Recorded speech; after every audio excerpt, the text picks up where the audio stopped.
Iran and Oman moved the U.S. bond market more than the U.S. Treasury did. We had today, Iran and Oman announce, in talks at least, nothing signed, nothing concrete, a joint shipping corridor through the Strait of Hormuz. Maybe oil tankers will go through. We don't know. It's early, it's preliminary. But either way, oil dropped sharply on that news. Bond yields dropped sharply on the news. Oil dropped under $90 a barrel. 10-year bond yields hit 4.7%, 30-year bond yields 5.2%. So that bit of news, and it's not even a signed agreement or anything, it's not even a formal ceasefire, did more for the bond market than Scott Bessent pretty much selling short-term bonds and buying more long-term bonds. Last week, he doubled long-term bond purchases from $2 billion to $4 billion.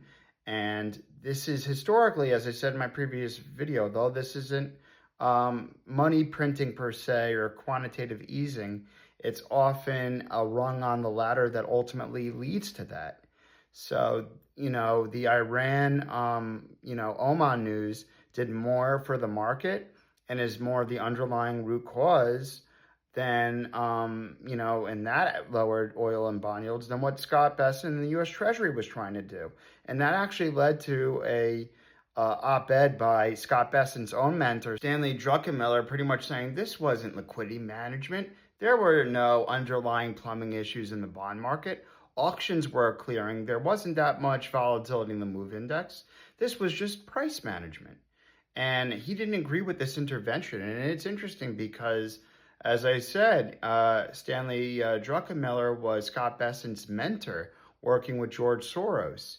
So the fact he's saying he's not a rival, he was a mentor, he was Scott's teacher. The fact he said this publicly is important and a keynote that he came out, and I assume they had a good relationship to say something about the person he trained in the U.S. Treasury Secretary about, the involvement in the bond market is interesting.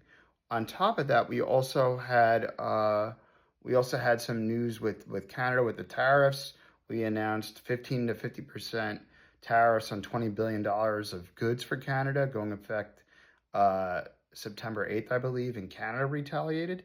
That's going to also push, inflation up, and that combined, at least in the short term, and that combined with, oil, we got to fix the tariff situation. We got to fix the oil situation, in my opinion. Fix those things as they're the underlying root causes of the high bond yields and inflation we're seeing. And don't intervene in the bond market.